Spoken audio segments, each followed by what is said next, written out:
নমস্কাৰ, কি খবৰ? মই নিৰঞ্জন বৰা। মোৰ ইউটিউব চেনেল আৰু ফেচবুক পেজ নিৰঞ্জন বৰালৈ আপোনালোক সকলোকে পুনৰবাৰ স্বাগতম জনাইছোঁ। SSC GD কনিষ্টবল 2027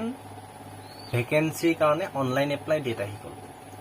এইটো ভিডিঅ' শেষলৈকে চাব। যিসকলে SSC GD কনিষ্টবল 2026ত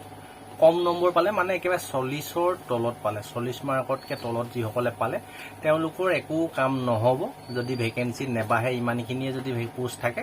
40ৰ তলত যিসকল ল'ৰাই হওক বা ছোৱালীয়ে হওক পাইছে তেওঁলোকৰ একোতে নাম নাহে, ফিজিকেল দিবলৈও নাহে, কোনো ধৰণৰ অহা কোনো চান্স নাই। মিনিমাম 40 মাৰ্কতকৈ, আপুনি যি কাষ্টই নহওক, কাষ্টটো বাদ দিলোঁ, যদি আপুনি তলত নম্বৰ পালে তেন্তে ভিডিঅ'টো শেষলৈকে চাব। যদি SSC GD কনিষ্টবলৰ বয়স যদি আছে, আৰু যিসকলে একেবাৰে SSC GD কনিষ্টবলৰ বিষয়ে একো নাজানে তেওঁলোকেও ভিডিঅ'টো শেষলৈকে চাব। যিসকল নতুনকৈ তোমালোকে মেট্ৰিক পাছ কৰিছা, হাই ছেকেণ্ডেৰী পাছ কৰিছা, তোমালোকৰ কাৰণে ভিডিঅ'টো বেছি ইম্পৰ্টেণ্ট হ'বলৈ গৈ আছে।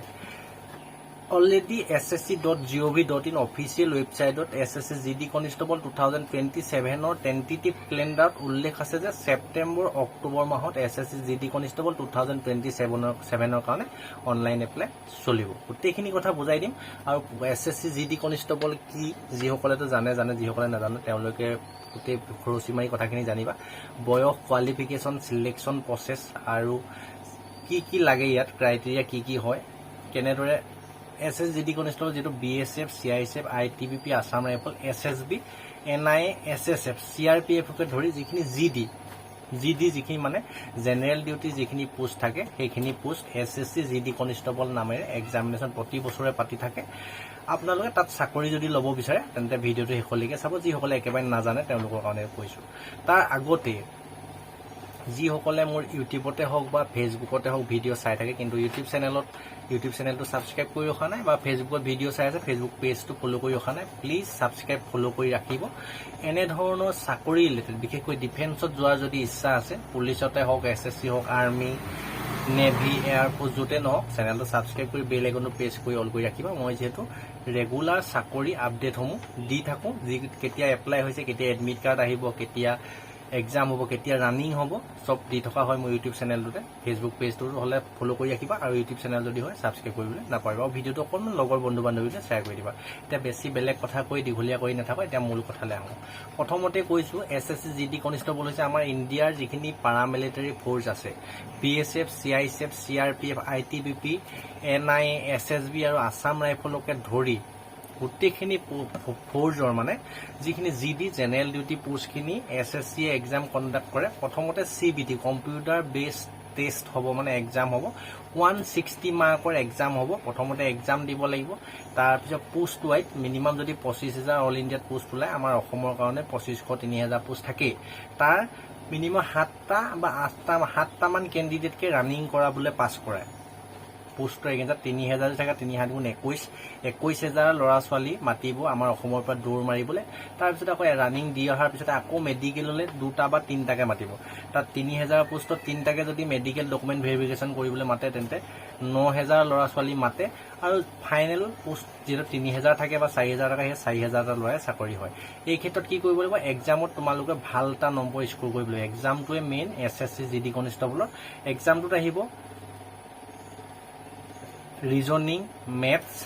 GK, জেনেৰেল নলেজ আৰু হিন্দী বা ইংলিছৰ গ্ৰামাৰ আহিব। হিন্দী গ্ৰামাৰ কওঁ বুলিও পাৰিবা,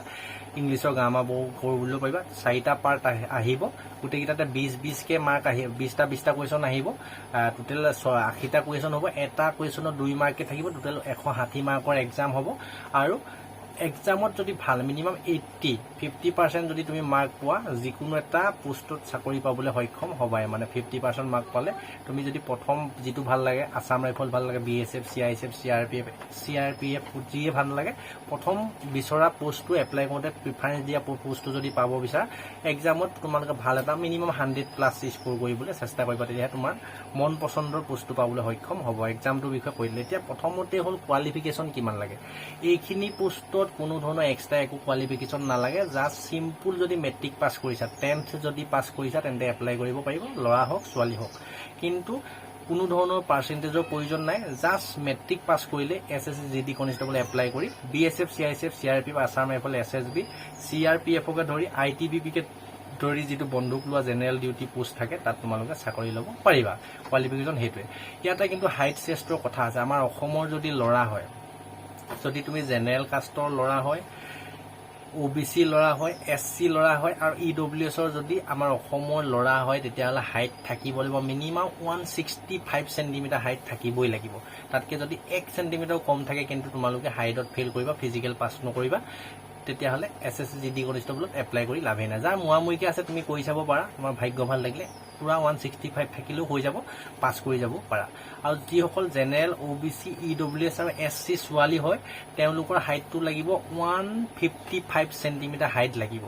আৰু যিসকল ST ল'ৰা শিডিউল ট্ৰাইবৰ আমাৰ অসমৰ লগতে নৰ্থ ইষ্টৰ যিখিনি ল'ৰা থাকে তেওঁলোকৰ হাইটটো একেবাৰে কম 157 সেন্টিমিটাৰ হাইট হলে হৈ যাব আৰু যিসকল ST আমাৰ অসমৰ ছোৱালী হয় তেওঁলোকৰ 147 সেন্টিমিটাৰ হাইট থাকিলে আৰামছে SSC GD হাইটত পাছ কৰি যায় হাইটটো এইটোৱে তাৰপিছত বডি কিন্তু লাগিব যিসকল ল'ৰা কেণ্ডিডেট হয় ছোৱালী কোনো ধৰণৰ বডি নোজোখে ল'ৰা কেণ্ডিডেটসকল যিসকল জেনেৰেল OBC EWS আৰু SC ল'ৰা হয় সেইকেইটা কাষ্টৰ ল'ৰা হয় বডিটো নৰ্মেল 78 সেন্টিমিটাৰ নৰ্মেল বডি চেষ্টখন থাকিব লাগিব আৰু 5 সেন্টিমিটাৰ ফুলাই 83 সেন্টিমিটাৰ হ'ব লাগিব আৰু যিসকল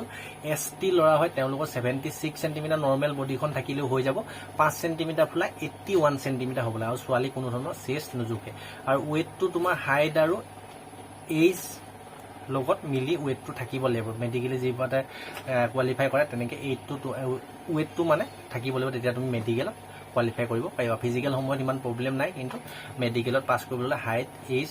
মিলি থাকিব লাগিব ওয়েটটো এইখিনি হল ফিজিক্যাল তাৰ পিছতে তুমি ফিজিক্যাল টেষ্ট দিয়াৰ পিছতে অনুষ্ঠিত হ'ব ডকুমেন্ট ভেৰিফিকেশন আৰু মেডিকেল ডকুমেন্ট কিন্তু ইয়াত মোস্ট ইম্পৰ্টেন্ট ডকুমেন্ট কিন্তু প্ৰপাৰ পুৰা লাষ্ট ডেটৰ আগতে এপ্লাই যদি চলে সেপ্টেম্বৰ অক্টোবৰ মাহত 30 তাৰিখৰ আগত তুমি সব ডকুমেন্ট বনাই ৰাখিব লাগিব ডকুমেন্ট কি লাগিব প্ৰথমতে মেট্ৰিকৰ এডমিট লাগিব সাৰ্টিফিকেট লাগিব মাৰ্কশিট লাগিব তাতকে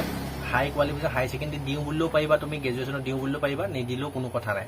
মেট্ৰিকৰ সাৰ্টিফিকেট মাৰ্কশিট এডমিট লাগিব তাৰপিছত PRC লাগিব ডমিচিয়েলটো দিয়া বন্ধ কৰিছে PRC খন তোমালোকৰ থাকিবই লাগিব তাৰপা OBC সকলৰ NCL সাৰ্টিফিকেট থাকিব লাগিব লাষ্ট ডেটৰ আগত তেতিয়াহে তুমি চেন্ট্ৰেল কাষ্ট পাব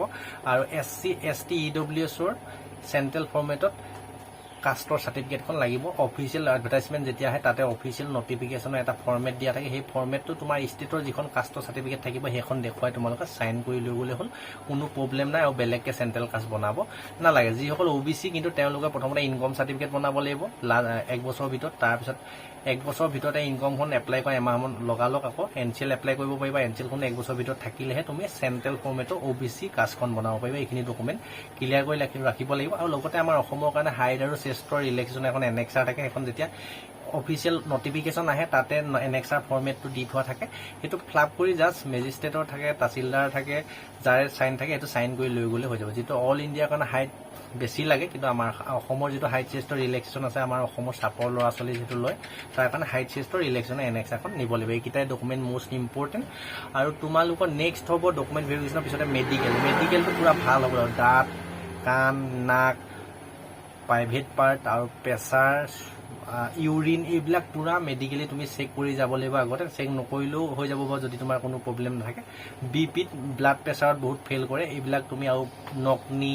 ফ্লেট ফুড এনেকুৱা যদি কিবা প্ৰব্লেম আছে হাতত কিবা মাংস বহাই হওক কিবাই হওক তুমি এতিয়া মেডিকেলটো ঠিক কৰি লোৱা যদি SSC GD চাকৰি ল'ব বিচাৰা BSF CISF CRPF Assam rifle SSB ITBP CRPF কে ধৰি যদি GD কনষ্টেবলত চাকৰি ল'ব বিচাৰা এইকেইটা ফিট হ'ব লাগিব এইখিনিয়ে হ'ল সিলেকশ্যন প্ৰচেছটো এতিয়া লাষ্টত কমগে ল'ৰা ছোৱালী সকলোৰে কাৰণে কিন্তু একেই মই কৈ দিলোঁ আৰু কোৱালিফিকেশ্যন ল'ৰাৰ কাৰণে ৰানিংটো ক'ব থাকি গৈছে ল'ৰাৰ ৰানিং হ'ব 5 কিলোমিটাৰ এক্সাম পাছ কৰাৰ পিছতে 24 মিনিট সময় থাকিব আৰু ছোৱালীৰ কাৰণে 1600 মিটাৰ 1.6 কিলোমিটাৰ সময় থাকিব 8 মিনিট 30 সেকেন্ড জাস্ট এই টাইমটো মতে তোমালোকে দৌৰ মাৰি পাছ কৰিলে হ'ল কোনো ধৰণৰ হাইট জাপ লং জাপ কোনো সিস্টেম নাই অকল ৰানিংটো পাছ কৰিলে হ'ল তাৰপা ডকুমেন্ট ভেৰিফিকেশ্যন পাছ কৰিব লাগিব তাৰপিছত মেডিকেল পাছ কৰিব লাগিব তাৰপিছত মেৰিট লিষ্টত নাম আহিলে তুমি আৰামছে SSC GD কনষ্টেবল চাকৰি পাবলৈ সক্ষম হ'ব as a constable paramilitary force BSF CISF ITBP Assam rifle SSB CRPF SSF কে ধৰি যদি যোনটো কাটপতে তুমি নাম আনিব পাৰা তাৰ ওপৰতে আপোনালোকে চাকৰি পাবলৈ সক্ষম হ'ব আৰু অসমীয়াতে তোমালোকে এক্সামটো দিব পাৰিব অসমীয়াতে প্ৰিপাৰেচন কৰি অসমীয়াতে কম্পিউটাৰত এক্সাম দিব পাৰিব কোনো লিখিব মেলিব নালাগে জাস্ট অবজেকশ্যন টাইপৰ কুৱেশ্যন থাকে জাস্ট মাউছে লৈ ক্লিক কৰিবলৈ হ'লে মানে টিক মাৰি গ'লে হ'লে এইটোৱে হ'ল চিলেকশ্যন প্ৰচেছ এতিয়া শেষত কৈছোঁগৈ যিসকলে নাজানে তেওঁলোকৰ কাৰণে সেইখিনি কৰিলোঁ যিসকলেতো জানে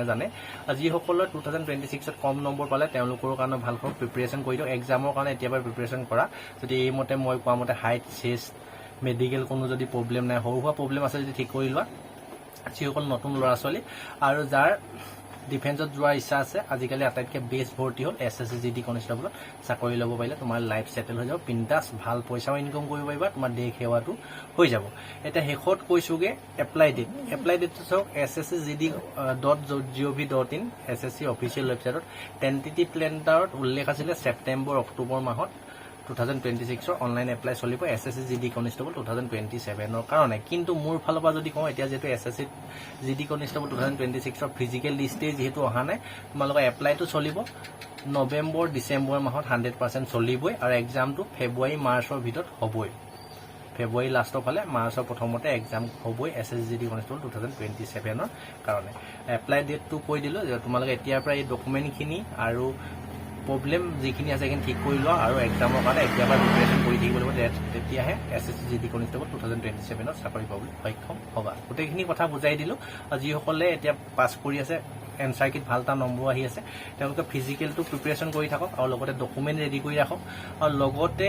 মেডিকেলো যদি কিবা সৰু সুৰা প্ৰব্লেম আছে তোমালোকে এতিয়াই ঠিক কৰি লোৱা আৰামছে যদি যাৰ 70-80+ নম্বৰ আছে কিবা এটা হ'লেও পোষ্ট পাবলৈ সক্ষম হ'ব যদি পোষ্ট বাঢ়ি যায় এতিয়া যিহেতু আমাৰ অসমত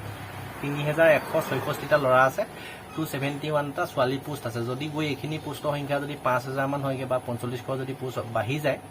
যায় তেতিয়া কিন্তু কম নম্বৰটো চাকৰি পোৱাৰ চান্স থাকিব সকলো ল'ৰা ছোৱালী চেনেলটো ছাবস্ক্ৰাইব কৰি ৰাখিব ডেছক্ৰিপশ্যনত হোৱাটছআপ গ্ৰুপৰ লিংক আছে Telegram channel link Insta ID ফেচবুকৰ লিংক গোটেইখিনি দিয়া আছে মোৰ জড়িত হৈ থাকিব বিচাৰিলে ছাবস্ক্ৰাইব ফ'ল' কৰি ৰাখিবা আৰু যিসকলে কোনে কিমান নম্বৰ SSC GD কনষ্টেবল 2026 পাই থৈছা তলত কমেণ্ট কৰিবলৈ নাপাহৰিবা আৰু যিসকলে নতুনকৈ দিম বুলি ভাবিছে তেওঁলোকেও তলত কমেণ্ট কৰি ৰাখিবা কমেণ্ট কৰিবা মই যাম বা কিবা মই আমুকটো পোষ্ট লাগে বুলি আৰু চেনেলটো ছাবস্ক্ৰাইব কৰি ৰাখিবা যিকোনো সময়তে SSC অফিচিয়েল নটিফিকেশ্যন যি ৰিজাল্টৰ ৰিলেটেড হওক নতুন পোষ্টৰ ৰিলেটেড হওক বা ফিজিকেল ৰিলেটেড হওক কিবা যদি পাওঁ মই লগালগ ভিডিঅ' প্ৰস্তুত কৰি দিম চেনেলটো ছাবস্ক্ৰাইব কৰি বেল আইকনটো প্ৰেছ কৰি অল কৰি ৰাখিবা ভিডিঅ'টো অকণমান শ্বেয়াৰ কৰি দিবলৈ নাপাহৰিবা ধন্যবাদ